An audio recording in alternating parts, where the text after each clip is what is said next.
வணக்கம். இலங்கை செய்திகளுடன் நான் ரோஷன். விரிவான செய்திகளுக்கு முன் தலைப்புச் செய்திகள். இலங்கையின் அரசியல் வரலாற்றில் முதன்முறையாக நிறைவேற்று அதிகாரம் பெற்ற முன்னாள் ஜனாதிபதி ரணில் விக்ரமசிங்க குற்றப்புலனாய்வு திணைக்களத்தால் கைது. யாராக இருந்தாலும் தவறுகளில் ஈடுபட்டவர்களை நீதிக்கு கொண்டு வருவதில் அரசு எவ்வித தயக்கமும் காட்டாது என்று பொது பாதுகாப்பு அமைச்சர் ஆனந்த் விஜயபால கருத்து.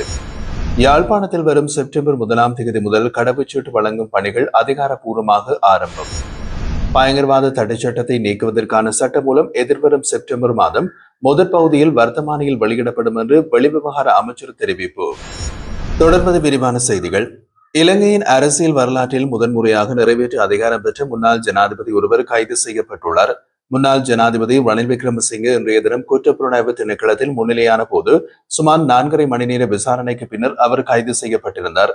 ரணில் விக்ரமசிங்கே தனது பதவி காலத்தில் மனைவி பேராசிரியர் மைத்ரி விக்ரமசிங்கவின் பட்டமளிப்பு விழாவில் கலந்து கொள்வதற்காக அரச நிதியை பயன்படுத்தி லண்டனுக்கு சென்ற விவகாரம் தொடர்பாக குற்றப்புலனாய்வு திணைக்களத்தில் விசாரணைகள் மேற்கொள்ளப்பட்டு வந்தது. இது தொடர்பான ஆதாரங்கள் கடந்த ஜூன் 24ஆம் தேதி கோட்டை நீதவான் நீதிமன்றத்தில் சமர்ப்பிக்கப்பட்டன.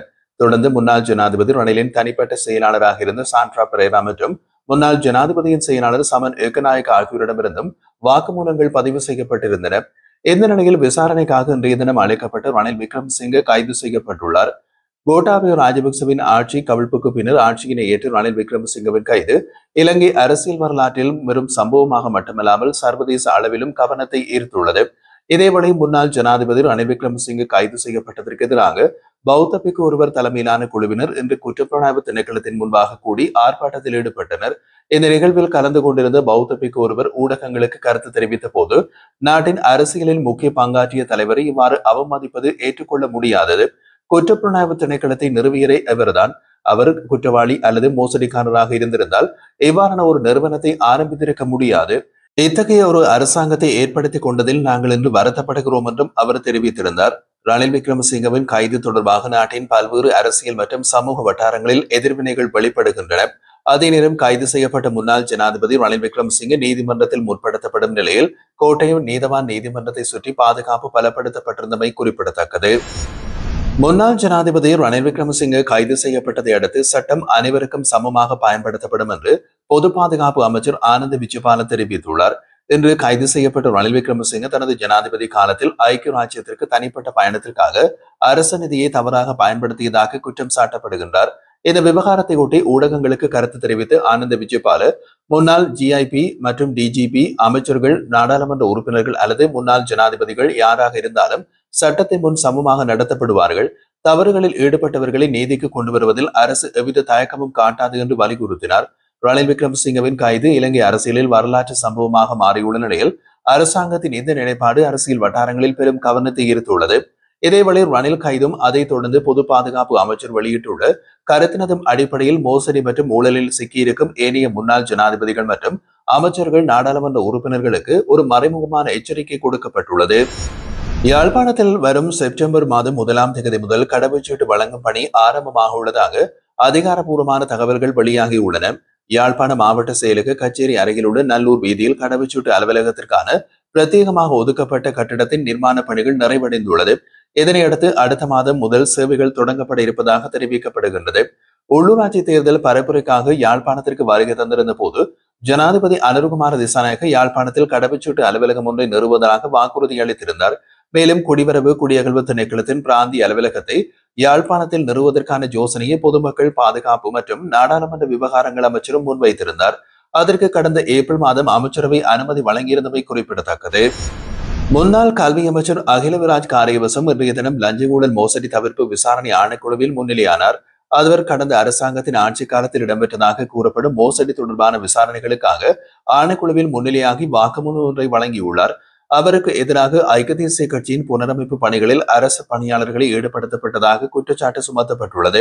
குறிப்பாக கட்சியின் அலுவலக புனரமைப்பு பணிகளில் இலங்கை அரசு பொறியியல் கூட்டுத்தாபன ஊழியர்கள் பயன்படுத்தப்பட்டதாகவும் குற்றம் கூறப்படுகின்றது. இந்த குற்றச்சாட்டுகளின் அடிப்படையில் ஆரம்பிக்கப்பட்ட விசாரணை தொடரும் நிலையில் முன்னாள் அமைச்சர் அகிலவிராஜ் காரியவசம் இன்று ஆணைக்குழு முன் வாக்குமூலம் வழங்கியுள்ளார். பயங்கரவாத தடை சட்டத்தை நீக்குவதற்கான சட்டம் மூலம் எதிர்வரும் செப்டம்பர் மாதம் முதல் பகுதிக்குள் வர்த்தமானியில் வெளியிடப்படும் என்று வெளிவிவகார அமைச்சர் விஜித ஹேரத் குறிப்பிட்டுள்ளார். வடக்கு, கிழக்கு மற்றும் மலையகத்தில் உள்ள தமிழ் மக்கள் எதிர்கொள்ளும் மனித உரிமை பிரச்சினைகள் தொடர்பாக நாடாளுமன்றத்தில் சிவஞானம் ஸ்ரீதரன் இன்றைய தினம் பாராளுமன்ற முன்வைத்திருந்த ஒத்திவைப்பு வேளை பிரேரணை தொடர்பான விவாதத்தில் கலந்து கொண்டு உரையாற்றிய போது அமைச்சர் இந்த விடயத்தினை குறிப்பிட்டிருந்தார். ஐநா மனித உரிமைகள் பேரவை வலியுறுத்தியதால் அல்ல, எமது சொந்த கொள்கை பிரகடனத்தின் அடிப்படையிலேயே பயங்கரவாத தடை சட்டத்தை நீக்க அரசாங்கம் நடவடிக்கை எடுக்கின்றது. இதற்காக ஆட்சியமைத்த பின்னர் தனியான குழு ஒன்று நியமிக்கப்பட்டு பலமுறை சந்தித்து திருத்தங்களை இறுதி செய்துள்ளது. செப்டம்பர் ஆரம்பத்தில் அந்த சட்டமூலத்தை வர்த்தமானியில் பிரசுரிக்க நடவடிக்கை எடுக்கப்படும். தற்போது நடைமுறையில் உள்ள சட்டம் இன மத அடிப்படையில் கைது செய்வதற்காக அல்ல, மாறாக ஒழுங்கமைக்கப்பட்ட குற்றங்களில் ஈடுபடுவோரை எதிர்கொள்வதற்காக பயன்படுத்தப்படுகிறது. ஆயினும் அதை மாற்றி புதிய சட்டம் கொண்டு வருவதற்கின் அவசியத்தினை அரசு ஏற்றுக்கொள்கின்றது. போதைப்பொருள் மற்றும் ஒழுங்கமைக்கப்பட்ட குற்றங்களை எதிர்கொள்ள புதிய சட்டம் அறிமுகப்படுத்தப்படும் என்று வெளிவிவகார அமைச்சர் விஜித ஹெரத் பாராளுமன்றத்தில் வைத்து தெரிவித்தார்.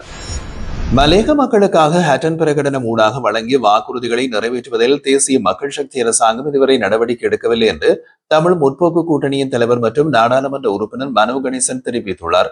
மனித உரிமைகள் பிரச்சினைகள் தொடர்பாக MP ஸ்ரீதரன் முன்வைத்திருந்த ஒத்திவைப்பு வேளை பிரேரணையை வழிமொழிந்து உரையாற்றிய போது அவர் இவ்வாறு கூறியிருந்தார்.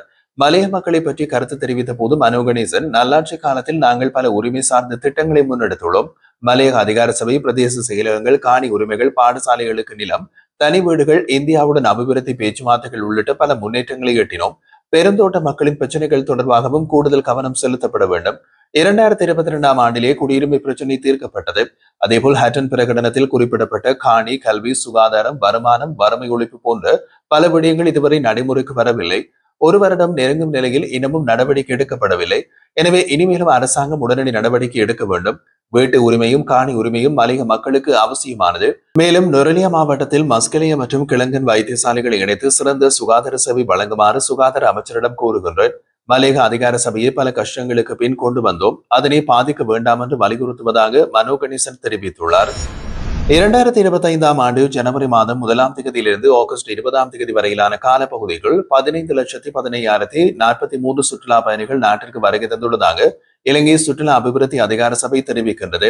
இந்த நிலையில் இந்த ஆண்டின் ஆகஸ்ட் மாதத்தின் முதல் 20 நாட்களில் 1,46,755 சுற்றுலா பயணிகள் நாட்டிற்கு வருகை தந்துள்ளனர். ஆகஸ்ட் மாதத்தின் முதல் 20 நாட்களில் அதிகளவான சுற்றுலா பயணிகள் இந்தியாவிலிருந்து வருகை தந்துள்ள நிலையில் அவர்களின் மொத்த எண்ணிக்கை 33,588.